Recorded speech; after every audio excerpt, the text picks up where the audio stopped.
Well, thank you very much for the kind invitation that you have provided us today, Ricky. 係多謝牧師係啦，Ricky 牧師今日邀請我哋啦嚟到大家嘅當中。And we came early today. We were here about 9 o'clock. 我哋今日其實早到咗喎，9點鐘就嚟咗啦。And I'm glad we were because we saw the whole volunteer team working so hard. 其實我哋咧都好感恩今日係早到，因為經歷到大家其實真係好有心去為個教會去做 set up， 係個義工團隊。So I want to say thank you very much. 係啦，想喺度咧都我哋眼目見嘅係啦，咁我哋都想喺度咧講聲多謝。And also thank you for the inspiration team. It was nice to hear the beautiful voices. 係啦，都多謝敬拜團隊啦，係咁啊好悅耳嘅歌聲係啦，即係為我哋嘅正道咧係做係啦一個開始。And thank you for the congregation for coming here today to hear God's word. 係都多謝會眾咧，今日係嚟到咧係聽神嘅話語。So today we will be talking from the Old Testament. 今日我哋想講嘅題目咧，其實嚟自於舊約嘅。As you can see here on this screen, a little picture there with Joseph in the middle. 係啦，我哋見到即係呢幅圖畫裏邊咧就有約瑟喺中間嘅嚇。And you can see we start with Joseph, then we move a little bit to Jesus, and then we talk about what does that mean today? 係啦，我哋會由約瑟開始講起啦，咁跟住咧就去到耶穌啦，咁跟住咧就再拉翻落去我哋，係啦，咁究竟同我哋今日嚟講咧，又有啲咩關係咧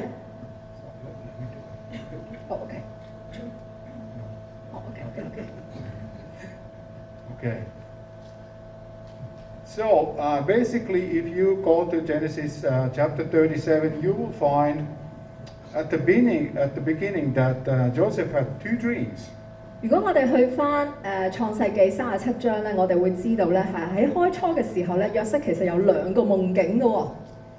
And also, you will find quite a tragic story when Joseph's brothers betray him. 大家都會聽過呢個幾悲慘嘅故事啦，就居然咧約瑟係俾佢哥哥嚟到出賣嘅。So Joseph's story in the book of Genesis is quite a long story. 其實咧約瑟嘅故仔咧喺嗰個創世記裏邊咧係一個幾長嘅故事嚟㗎。But we will only be talking about chapter 37. 但係我哋只係想咧係集中喺嗰個37章嗰度。But you can see there are other parts to his family story, which are also very important. 咁當然啦，大家如果想追晒成個故仔嘅話咧，就唔係淨係睇37章嘅，可以去翻42章啊、43章啊、46章啊，分別係講唔同嘅部分。But we'll have to talk about those at another time. 但係咧，我哋希望咧可能有機會就遲啲就去再講其他嘅部分啦。So what I was thinking first is that let's have her read this in Cantonese. So there's no need for me to speak it in English. She can just speak it in Cantonese. 時間嘅關係咧，我哋煮餸咁樣咧就好快咁就我用廣東話講咗讀一次嗰個經文先嚇。雅各住在迦南地，就是他父親寄居的地，這是雅各的事蹟。約瑟17歲，與他哥哥們一同牧羊。他是個少年，與他父親的妾辟拉和悉帕的兒子們常在一起。約瑟把他們的惡行報給父親。以色列愛約瑟過於其他的兒子，因為約瑟是他年老生的。他給約瑟做了一件長袍。Next 哥哥們見父親愛約瑟過於他們，就恨約瑟，不與他說友善的話。約瑟做了一個夢，告訴他哥哥們，他們就更加恨他。約瑟對他們說：請聽我做的這個夢。看啊，我們在田裏捆禾稼。看啊，我的捆起來站着。看啊，你們的捆圍着我的捆下拜。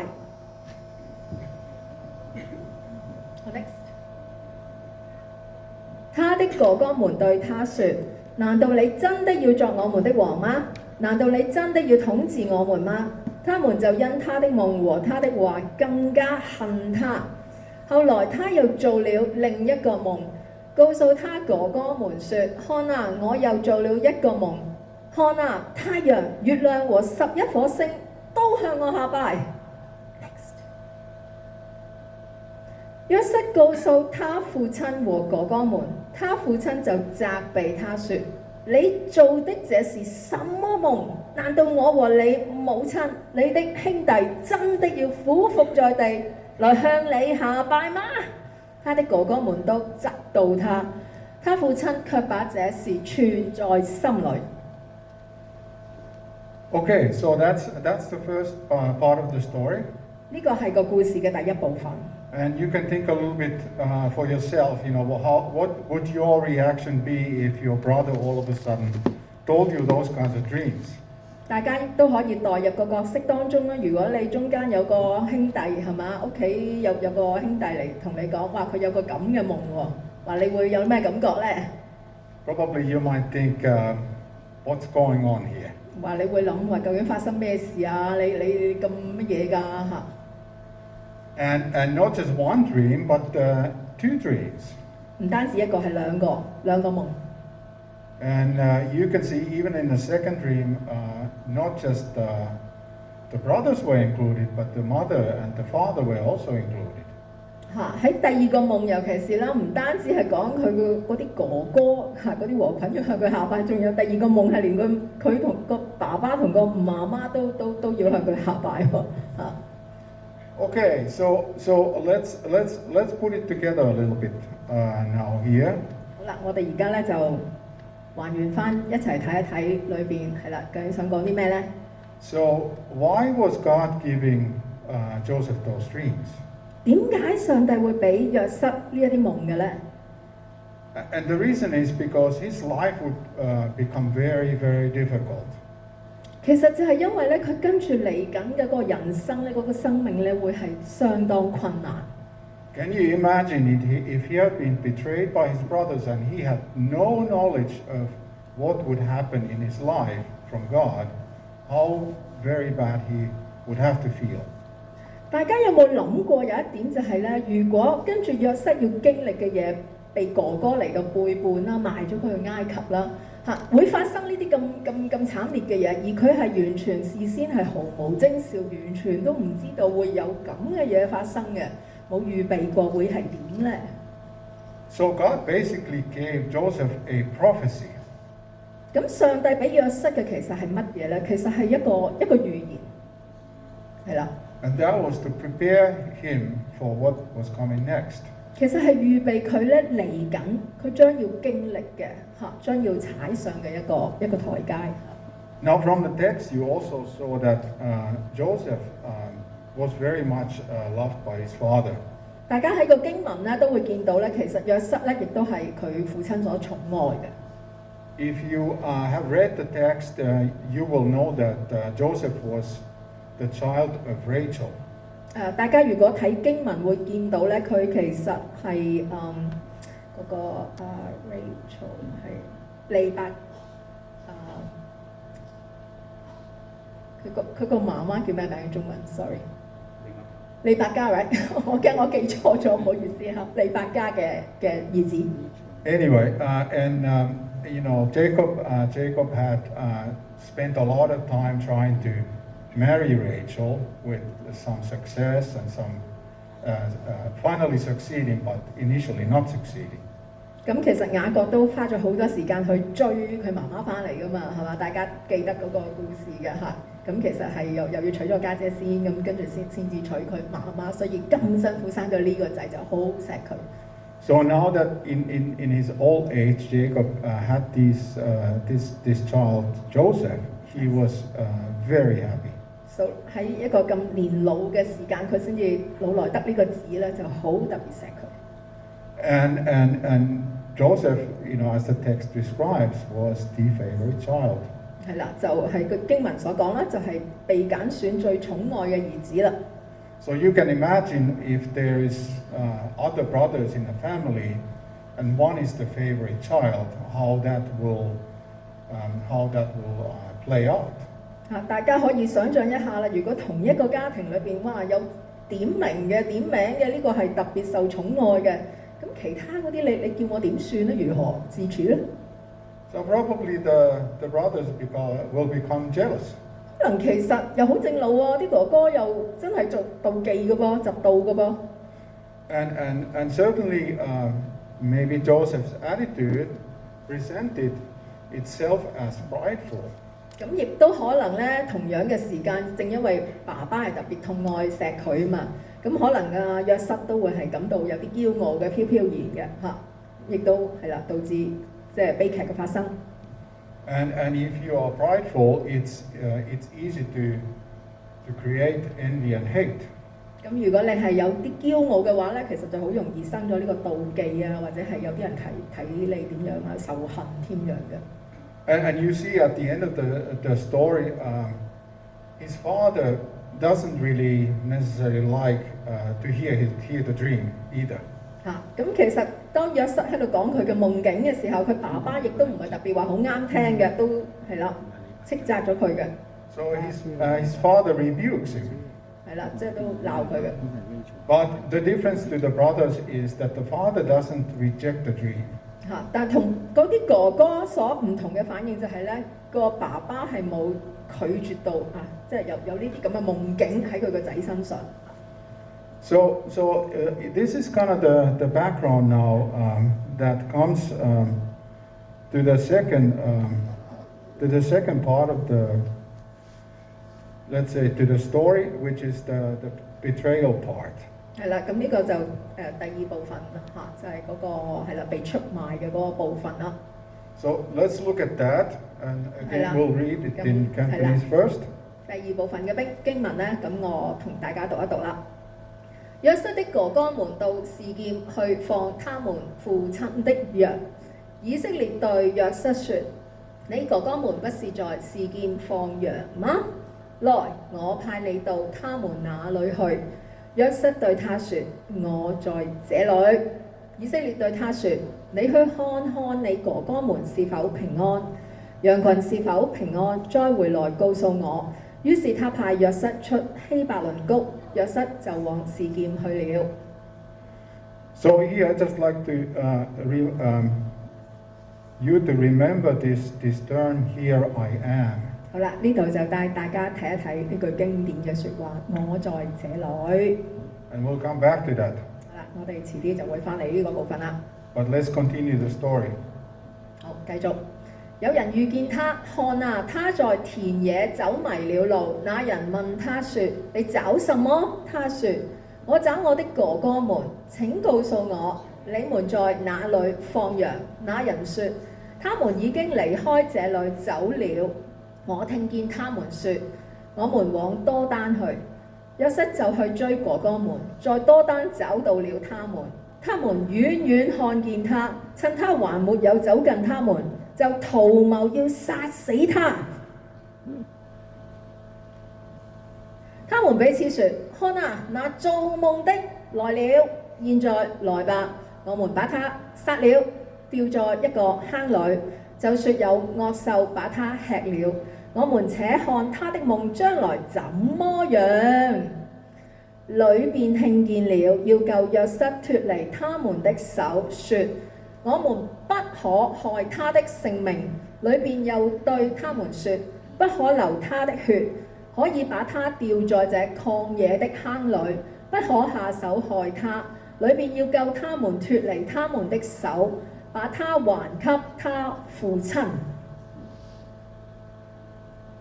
約瑟到了他哥哥們那裏，他們就剝去他的外衣，就是他身上那件長袍。他們抓住他，把他掉在坑裏。那坑是空的，裏頭沒有水。他們坐下吃飯，舉目觀看。看啊，有一群以實瑪利人從基列來，用駱駝服着香料、沒藥、乳香沒藥，要帶下埃及去。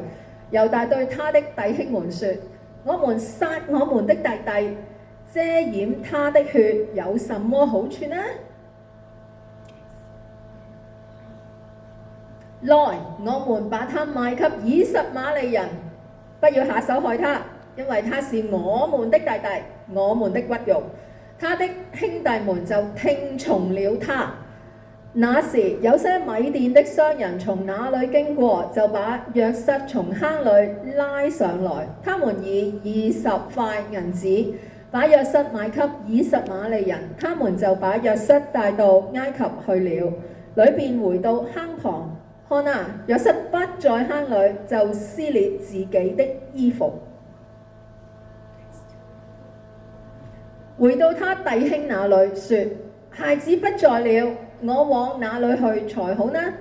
於是他們宰了一隻公山羊，拿了約瑟的那件外衣，染上了血，派人把長袍送到他們的父親那裏，說：我們發現這個，請認一認，是不是你兒子的外衣？他認出嚟來，就說：這是我兒子的外衣。惡獸把他吃了，約瑟一定被撕碎了。雅各就撕裂衣服，腰間圍上麻布，為他兒子哀傷了多日。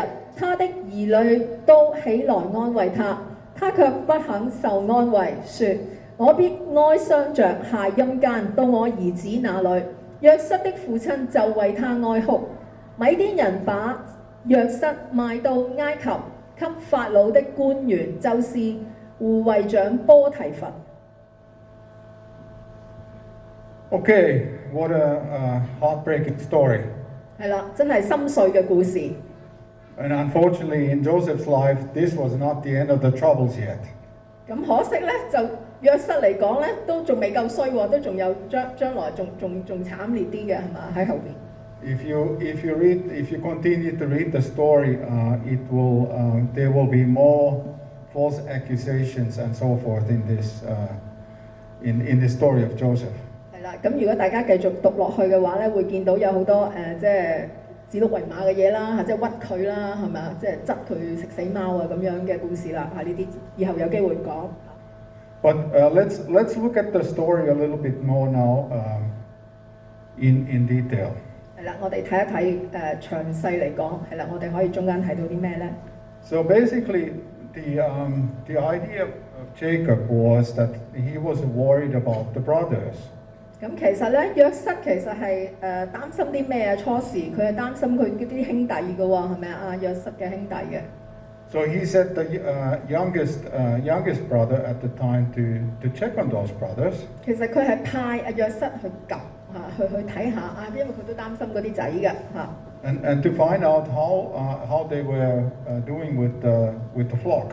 係啦，去睇下究竟啲大佬啊，究竟點樣管理啲羊群啦嚇，因為嗰時係啦，佢哋就做牧羊嘅。And when the brothers saw Joseph come, they really plotted to kill him. 咁跟住嗰啲大佬見到嗰個細佬啦，所謂被寵愛嘅細佬嚟啦，咁其實就密謀緊係想去殺佢嘅。But the elder brother Reuben, he said he does not want this to happen. 咁但係裏邊咧就其中一個大佬裏邊咧就唔係好想做呢件咁嘅惡事啊。And we are not certain whether that's because he wanted to save his father from the grief, or whether he really wanted to save Joseph himself. 我哋唔知道究竟佢係唔想佢父親係真係死咗個仔啊，抑或係即係佢唔想下唔到嗰個手去真係殺佢個細佬啊。But they also lowered him into a pit to die. 咁但係其實咧，佢哋都抌咗阿約瑟入去個坑度咧，等佢自生自滅嘅。So no water, no food. 冇水啊，冇食物啊咁樣啊。But then one of the brothers came up with a quote-unquote brilliant idea. 咁突然間咧，有個叫做好醒嘅大佬啦，靈機一觸。And he said, well, why don't we, instead of having him die in the pit, we just sell him for some money. 咁佢就話與其整死佢喎，不如我哋都叫做賣咗佢啊，都可能有啲着數啊，係嘛？ So that way, at least he is not killed, but instead we made some money. 咁佢又唔使死，我哋又有着數，係咪好啲咧？ Does sound familiar to you? 咁呢一個咁樣嘅主意，有時有冇喺我哋嘅人生當中都有係嘛？都有經歷過。有啲人有啲咁嘅諗法啊，我哋唔好咁衰，但係咧我哋又衰少少，又有啲着數自己。So the brothers obviously they covered their crime, and they indirectly blamed the father. 咁佢哋為咗遮蓋自己嘅罪咧，咁就將呢樣嘢佢哋想做嘅惡事咧，就擺咗個父親上台啦，都係佢啦，一日係嘛？ Yeah, they probably were thinking, your father, you had sent this young man to seek for us, and well, he was devoured by the animals. 咁佢就有得自圓其説啦，都係你啊，你 send 個細佬出嚟及我哋，咁啊唔小心喎，俾啲野獸就食咗咯就咁咯。So it was quite a scheme. 係啦，咁其實都係即係一個計謀嚟嘅。And you can see that of course Jacob was very upset, and he tore his robe, and he could not speak. 咁你都見到個反應就係個父親知道個仔咧即係俾野獸食咗，咁啊非常嘅傷心啦，撕裂咗自己嘅袍嘅。So basically, he accepted blame. 其實佢都接受咗個父親咧嗰個態度啊，講翻嗰個態度，佢係接受個指責嘅喎，即係可能都係我衰啊，我叫咗個仔去，咁就搞成咁啦。So he thought it was his fault that Joseph was no longer there. 即係喺呢一個時間軸嗰度咧，佢可能都接受其實都係我衰，就即係叫咗個仔去就接受個指責。And obviously the brothers did not tell the truth. 咁當然啦，嗰啲大佬只係瞞天過海作個古仔去即係話俾個爸爸聽嘅啫。Just to show you on the map, here is Hebron. That's where Jacob sent Joseph out. 係啦，嗰度係希伯倫啦咁就係雅各就開始 send 約瑟出去嘅地方啦。And the brothers were supposed to herd the flock here in Shechem. 咁嗰啲哥哥咧就應該喺嗰個示劍嗰個位置度牧羊嘅。But instead they had moved to a town or an area called Dothan. 咁但係咧，佢哋就一啦，就走遠啲，就唔喺嗰個示劍，就再上啲，去咗多丹嗰度。And that's where the sale to the traders happened. 咁就係喺嗰度咧，就將佢細佬就賣咗俾啲撒瑪利亞人啦。咁嗰度發生嘅。And so Joseph was taken all the way down on this road, on this trade road to Egypt. 係啦，咁就係沿住嗰條斜線啦，咁就西奈半島咁樣線咗落去埃及嘅境內，就賣咗去埃及啦。Okay, so that was the first story or the first two stories of Joseph. 係啦，咁呢個就係嗰個第一二部分啦，嗰個約瑟嗰個故事啦。So the reason I selected this story is because it brings a lot of memories and parallels to Jesus. 我點解揀呢個故事咧？因為咧，我覺得係其實呢個約瑟嘅故事咧，同我哋新約嘅我哋嘅主誕生咧嚟嗰個意義咧，係有某一啲故事上嘅相連性嘅喎。And I hope you can see it, but both Joseph and Jesus were shepherds. 約瑟同埋耶穌咧都係牧羊人嚟嘅嚇。And of course, Joseph was beloved by his father, and so obviously was Jesus. 咁係約瑟啦咁係父親最愛嘅，咁主耶穌都係天父嘅獨生愛子啦And Joseph was hated by his brothers. 係啦，咁約瑟咧就被佢嗰啲哥哥所憎厭憎惡嘅。And Jesus was hated by some of his brothers as well. 咁其實主耶穌都係被佢嘅弟兄所憎厭嘅喎，不過被佢本族嘅猶太嗰啲弟兄所憎厭啊，都係同族人啦，係嘛？大家同一個種族啦，但係唔中意唔 like And the brothers developed a plan to kill Joseph. 咁約瑟嘅哥哥咧就設計要殺害佢啊。And so as well, the Jews plotted to kill Jesus. 係啦，咁嗰啲猶太人啊、法利賽人咧都設計去殺害耶穌嘅。And Joseph's robe was taken. 約瑟嗰件袍咧，嗰件彩衣咧就被哥哥俾啲人攞走啦嚇。And Jesus' robe was taken. 咁耶穌嘅袍咧亦都係被攞走嘅。And Joseph was handed over by Judah's proposal. 咁約瑟咧就喺猶大嘅建議之下咧就被賣咗啦。And Jesus was handed over by Judas. 咁嗰個翻譯個名係一樣嘅耶穌又係被猶大出賣嘅個其中一個門徒。And Joseph was sold by 20 silver pieces. 就用咗20塊嘅銀紙咧就賣走咗約瑟啦。喺呢個舊約故事。And Jesus was sold with 30 silver pieces. 咁喺新約我哋個主嘅故事咧，30塊銀錢咧就賣咗主耶穌走啦。So you can see a lot of parallels. 即係有呢個平衡時空嘅交錯咧，係有某啲點係幾相類似咁樣。And this is just Genesis chapter 37. 咁呢個係創世記37章。There's a lot more parallels if you look at the whole story of Joseph.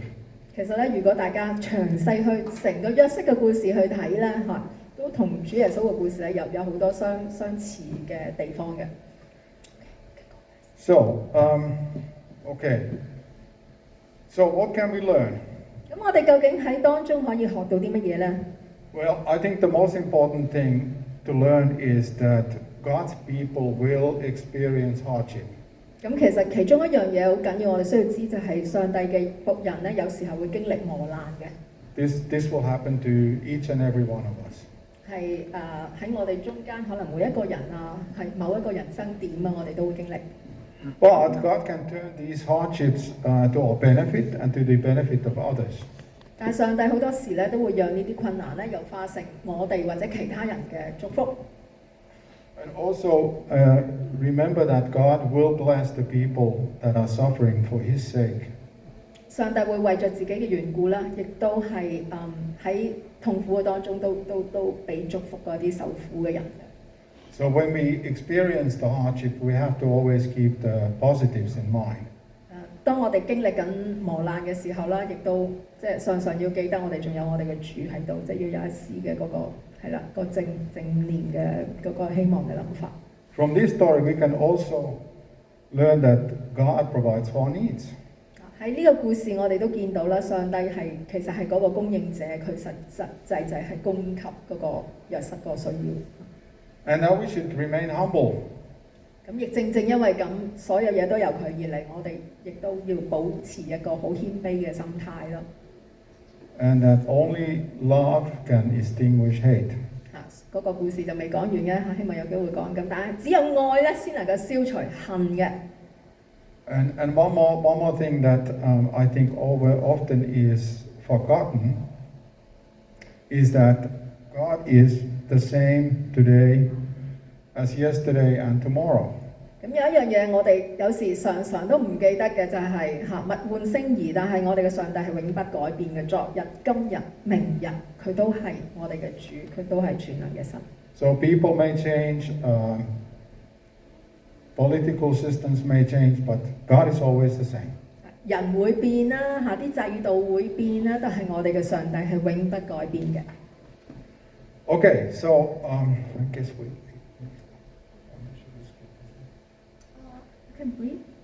Okay, so remember I told you to look at this term, here I am.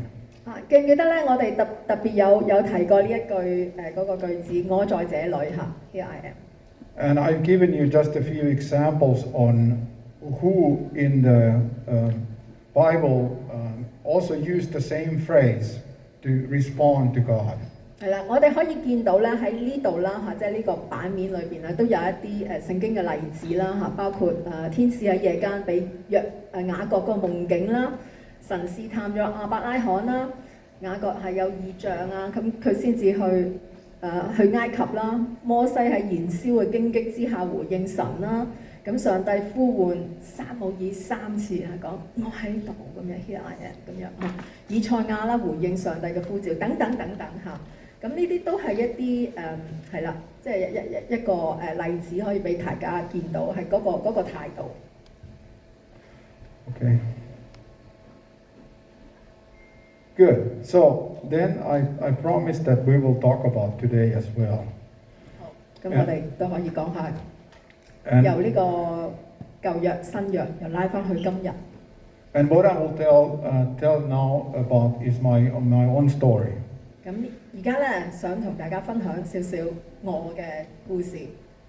So in 2014 there were 3 main events that happened in my life. 咁2014年咧有13、14咧有幾件事發生喺我身上嘅。First, I had to resign from my career. 咁就因為一啲嘅緣故啦，咁我需要喺我工作咗26年嘅地方咧就退下火線啦，喺呢個13年嘅時候。My father died. 跟住幾個月之後啦咁我嘅父親就過世啦離開咗我。And I went into business with 2 Christian brothers, but that did not end well. 咁跟住啦咁幾個月後都係同一年嘅事嚟㗎咁我就諗住同2個基督徒嘅弟兄就做生意嘅，咁但係咧結果係非常唔好嘅。So it was 1, 2, and 3. 1啊2啊3啊三響炮咁樣，乒乒乓咁樣。So I asked God, are you punishing me? 咁我就問上帝，上帝你係咪懲罰緊我咧 What's going on? 究竟搞乜嘢 Why am I suffering? 點解我要咁磨難咧即係受呢個苦難咧 Okay. And God, of course, revealed me the answer. 咁藉住好多嘅成長，咁上帝俾我知嗰個答案。You are not doing what I want you to do. 你唔係做緊我叫你做嘅嘢咯I have taken care of you, and now I'm asking you to serve me. 我係已經照顧得你好好啦，而家咧我係希望你停低，用你嘅時間去服侍我。So God asked me to say, "Here I am." 其實上帝就係想我答佢呢句嘢，我喺度，舉手，我喺度。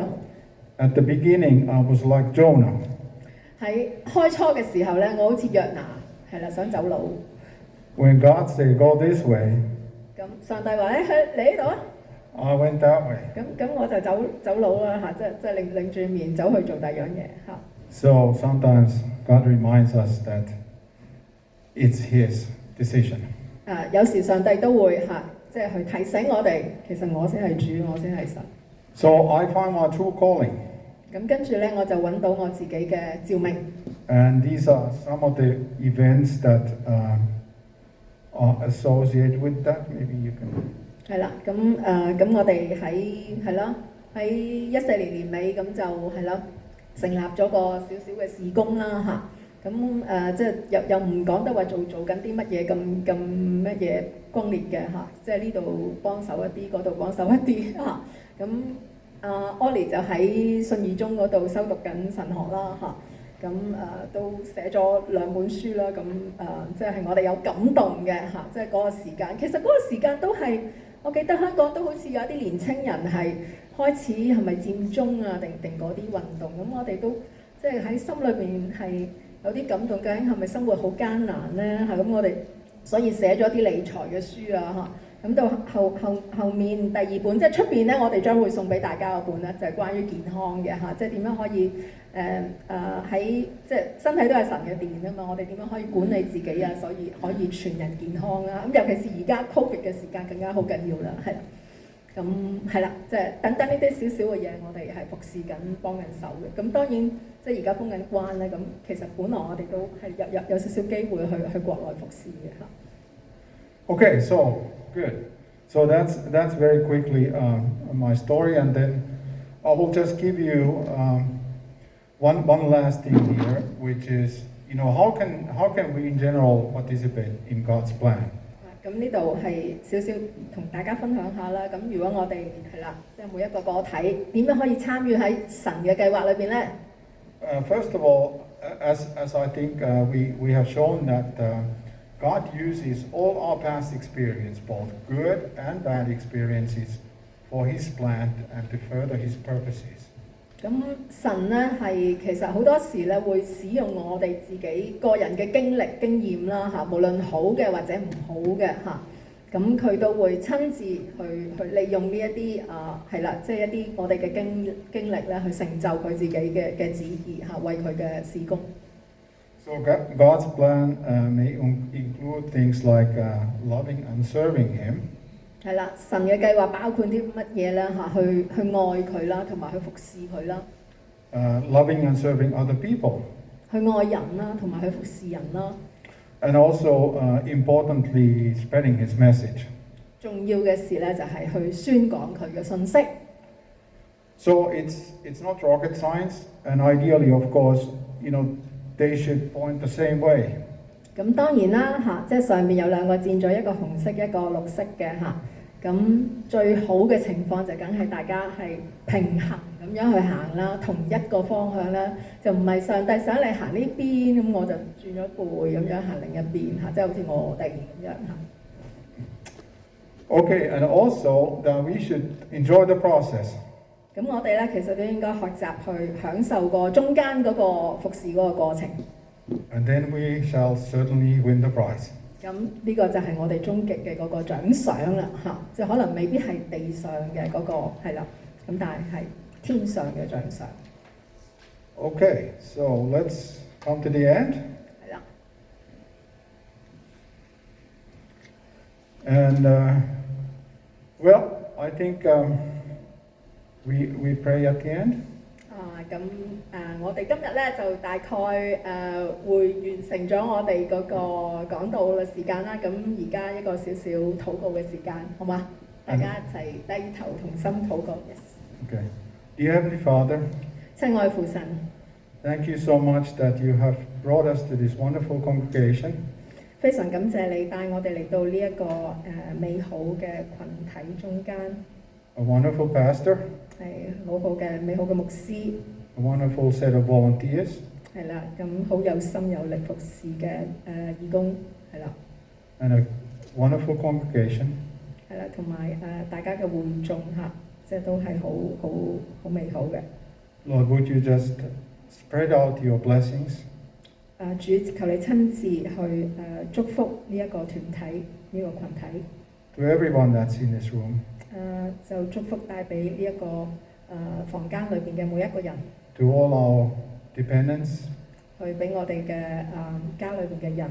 Our family and friends. 係啦，家人同埋朋友。And Lord, would you also protect this wonderful city?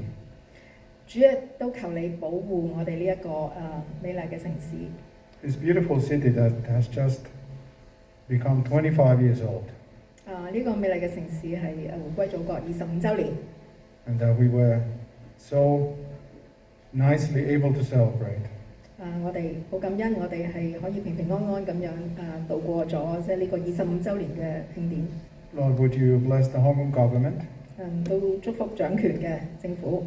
And everybody that works in the government. 係祝福所有都喺唔同嘅局喺度做緊決策嘅人。So that they may do a good job. 佢哋可以好好喺佢哋嘅崗位去服侍。For the benefit of the city. 係啦，為着我哋嘅呢個城市。And Lord, would you also bless China? 都祝福我哋國家。Great country. 係啦，一個偉大嘅國家。Whom we love. 都係我哋熱愛嘅。In Jesus' name we pray. 係奉主耶穌基督得勝名字求。Amen. Amen.